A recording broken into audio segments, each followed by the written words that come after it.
Hi, so as many of you know, college is really expensive.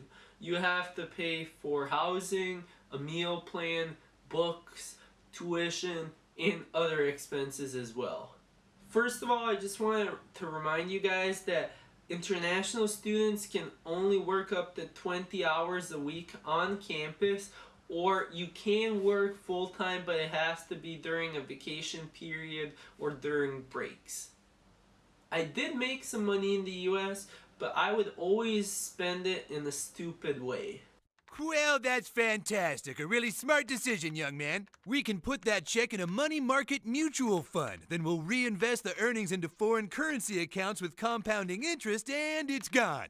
When I first got to school, I used a platform called MavJobs that we have on campus. That's for all students attending Minnesota State Mankato, and it's just a platform where people can find part-time and full-time jobs as well as internships. Well, I applied for a few jobs there, but I didn't get any of them that I applied for. But one day while I was playing volleyball outside, I heard some people talking about a soccer refereeing job, and I decided to look into it.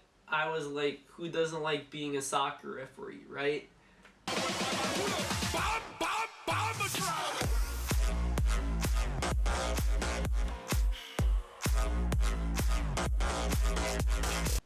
I went to a big meeting with over 20 students that wanted to get hired for the soccer refereeing job, and we all got hired. The pay was $9.70 an hour, which is just over minimum wage here in Minnesota, which is $9.50 an hour.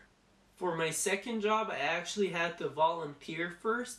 So as all international students, we have to volunteer 25 hours a week to keep our international scholarship.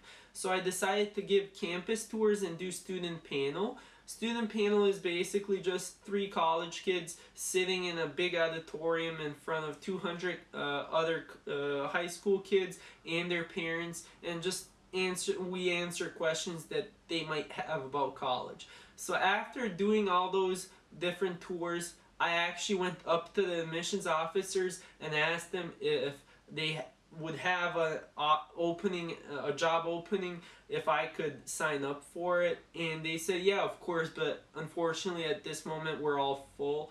So I got an email a month later to come in for a job interview, and I did. It was my first job interview, and I got the job, and I worked all the way from the end of November all the way to the beginning of May when the school year ended. The pay was $9.50 at that job.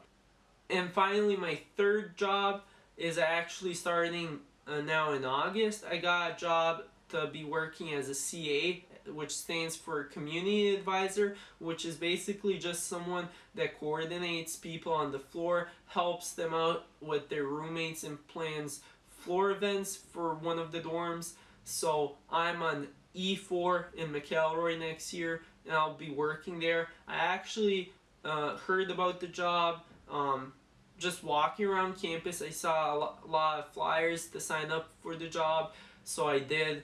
We had a work session, and then we got interviewed by 8 different people, and after about a month in March, I got an email saying that I got the job, I was accepted, and then we just had to fill some paperwork, and I'm all set for the job in August. I'm really excited, and I think it's gonna be the best one that I had so far in the US.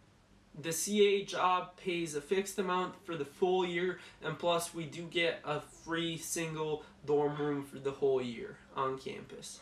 So the one thing I really hope that you people got out of this is just to try and try. Even if you fail, I first applied for a number of jobs, didn't get accepted, and then from like October until May, I got 3 jobs. So if I can do it, anybody can. Just hustle and try to do your best. And really go out there and ask for jobs even. Don't just wait for people to give you jobs, because that's not going to happen. There's so many students on campus that want jobs. You really have to stand out. Thank you for watching, and make sure to like and subscribe. Bye.